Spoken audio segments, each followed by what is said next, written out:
Right guys, so we just arrived on the water and yeah, drove in just over there and past a little lake, just a little pond really, called Well Lake, and that's a similar size to this one right in front of me, which is called Stag Lake. So Well Lake at the top is quite a deep one. This one's a little shallower, gets a little weedy. I'm told fish are generally quite high. And then at the bottom here is Spring Lake, which I'm told is is the deepest lake here. So there's 4 lakes at Brick Farm in total, and I think according to the website those 4 lakes comprise about 6 acres. So this one is long, narrow, and gets to about 22 feet in the middle, and I'm told there's a couple of decent browns in here. So I think I'm going to try Spring Lake first. The good thing about Brick Farm that I've just learnt is that they allow more than one fly. Now, pretty much every single fishery that I've ever known just has a single hook policy, but at Brick Farm you are allowed 2 flies, so I'm taking advantage of that today. Okay, so I haven't gotten here about an hour ago guys, and had maybe 10 casts around the lake after, you know, getting set up, having a chat, checking in. Yeah, the fishery manager did suggest that yesterday, because of all the trout really being taken subsurface, just in that, you know, top sort of foot or 2 of the water, he suggested that I might want to try my suspended buzzers, stroke buzzer patterns, anything kind of surface to begin with. And I persevered with that, tried 2 or 3 different spots around the lake, but actually I've only seen maybe 2 fish rise in the last 45 minutes. So I've decided it may not be warm enough today for any kind of buzzer action at the moment. It's still just gone 9 AM, started fishing around maybe 7:30. So I'm just going to give this Montana nymph a chance. And if we do see some fish starting to rise and fish starting to, you know, come on the move, then we'll switch back to subsurface. But for now, I'm just going to try this weighted green Montana and see what we can pick up.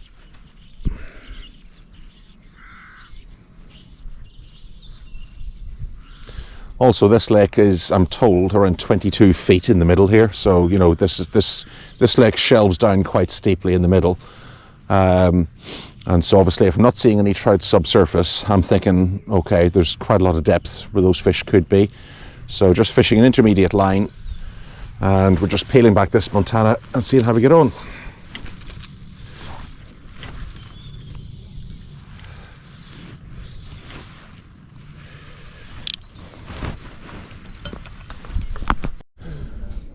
Right guys, so I've just been thrashing the main lake there, forget the name of it now, but the main lake for quite some time. Hasn't really warmed up that much today, so just subsurface just wasn't really sort of doing it for me. But yeah, I spoke to a very nice chap here called Alex, and he advised me about all the tadpoles in the water. So still fishing 2 flies, still got my little trusty gold and black buzzer on the dropper. But on the end now we've got a cormorant, which will kind of mimic a tadpole. So we've come up to Stag Lake, I believe it's called. The wind is blowing through, but yeah, we're persevering. We're just casting out and just letting that drift around, slow figure of 8. Hopefully something will see the cormorant, think it's a tadpole, and smash will be in.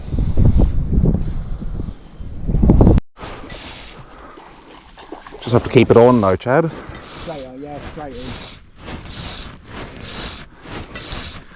Right. Green even this time of year. Yeah. Amazing. Right guys, so having fished for what, 5 hours? Well, at least a few hours on all traditional patterns with Nout. Barry Big Plums have just walked past, and he must be some sort of good luck charm. No one's ever called me that before, mate. Because I was straight in. Nice. Cheers, mate. That's a good stamp of fish, I think. Probably pushing 3. 2.5 anyway, yeah. Yeah, 2.5, 3. Yeah. What's this? This is the leech, isn't it? It's actually, I think that's more of a snake. Yeah, I'd never fished a snake before. Yeah, that's great for rainbows. Yeah.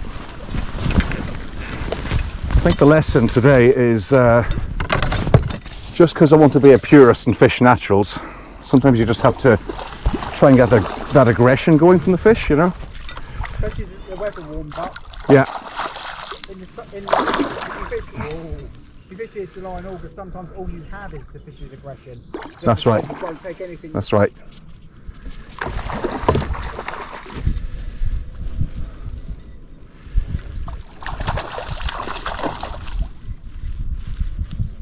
Oh, it's lively. Yeah, they've just started getting their stocks from Manningford. Manningford. Yeah. I think it's really made a difference. The fish are fighting really well. I noticed in the competition this morning, I'm on a 5 weight and they really give me the runaround. 100%, yeah. This is a 7 weight.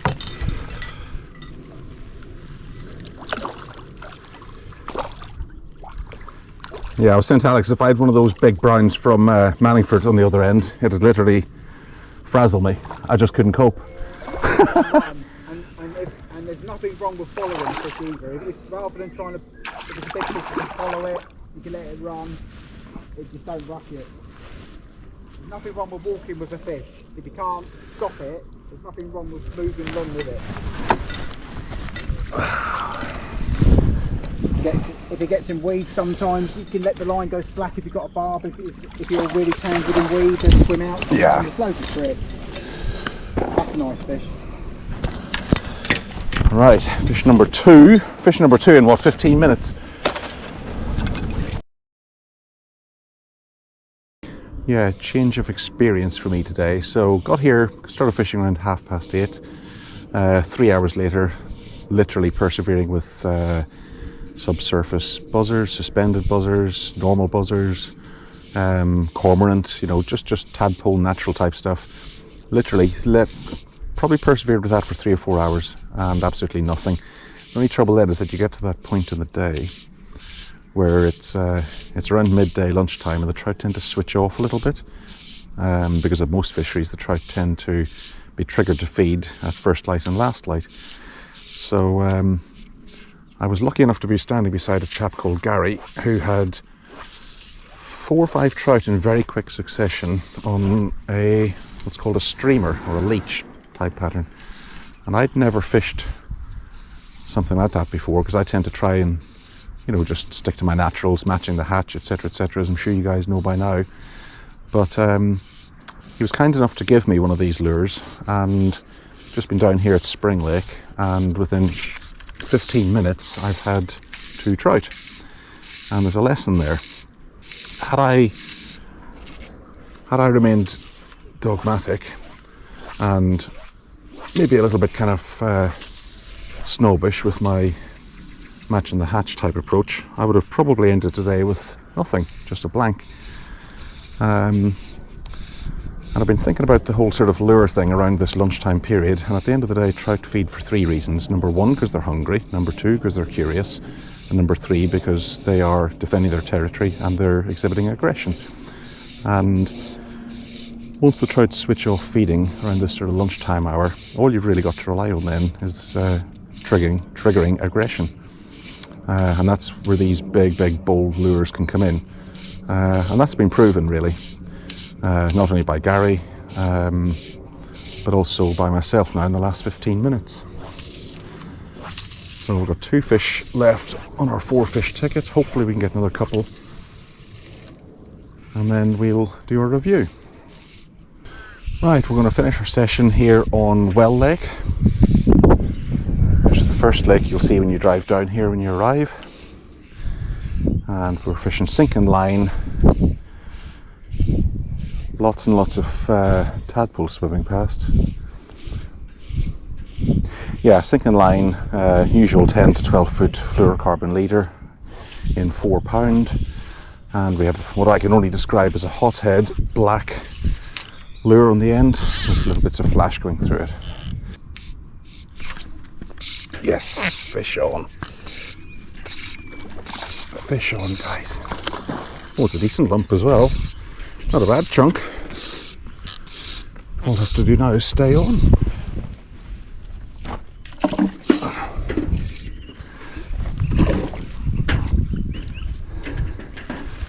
Ooh. Yeah, these fish apparently come fresh from Manningford Trout Farm, which is one reason why a lot of the guys here say they fight so hard. We all know what a good fishery Manningford is. Well, I don't, because that's next on the list.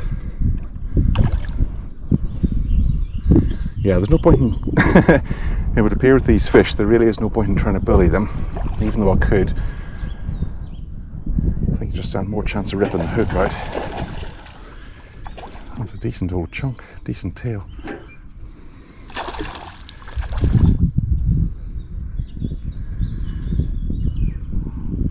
Well, I've definitely changed my... oh, it's off.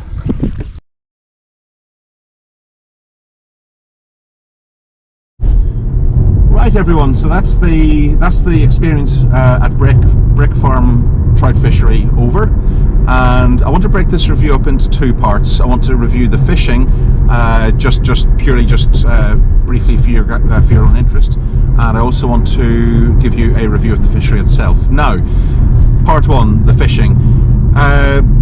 Fishing today just didn't make any sense, and I'll tell you briefly why. Every single lake at the trout fishery this morning had fish rising all over the place, and it screamed subsurface buzzers. And I was even told by Phil and Alex, a couple of guys who I met this morning. Phil owns the place, and Alex works there as well, I believe.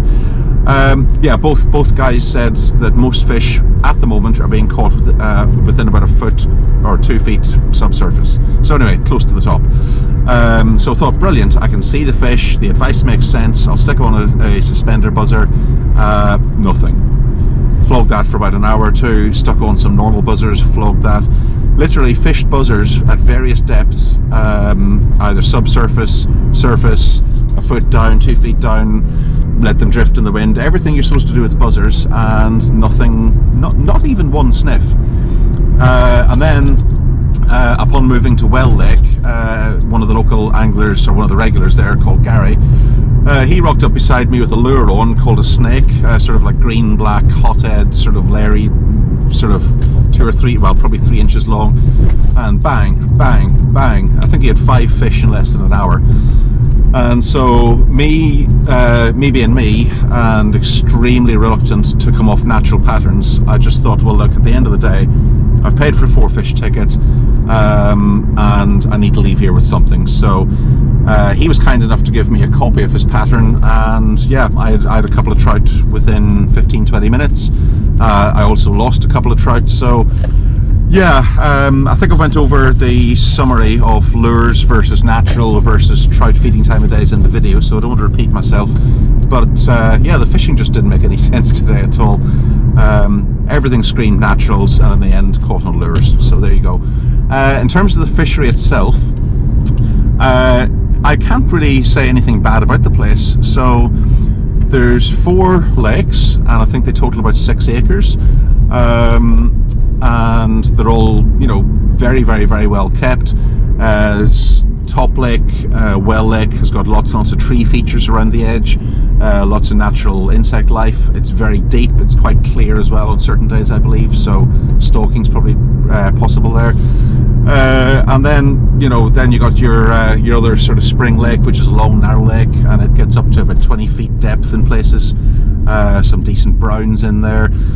Overall, just a really, really well run, well kept fishery. The lodge, I didn't actually get any footage off the lodge, because to be honest, it was packed with people. There was a competition in there today, and I just didn't want to be running around with the camera. But anyway, take it from me that the lodge was just fantastic in terms of hot food, drinks. I think they had beer. I think I might have seen some beer as well. Actual proper tables and chairs to enjoy your food from. Sold some tackle, some flies. The staff were extremely friendly. There was another fellow there called Alex that I met, and yeah, Alex more or less kind of chaperoned me. It almost felt like he chaperoned me around a few of the lakes, and just spoke me through. He realised it was my first time at the fishery, and he just spoke me through, you know, little hints and tips, and, you know, try this spot, try that spot, try this, try that. And he was just a really, really, really helpful guy, really friendly guy, as was Phil, the owner. And in the end, you know, the guys had seen that I'd caught 2 fish out of my 4-fish bag, and they were kind enough actually to go to their fridge and give me maybe half a dozen trout on the house, which is absolutely unheard of. I've never actually experienced that before, but apparently Some anglers come to fish and then they just don't bother taking their fish home. So, but you know, those guys wanted to send me off happy, and they did so. So check out Brick Farm Lakes, Herstmonceux, East Sussex. You will not regret it. It's a fantastic fishery, and I will definitely be back, hopefully next time, to get one of the bigger browns. All right, take care guys, don't forget to subscribe, and I will catch you at the next episode. All right, take care, bye.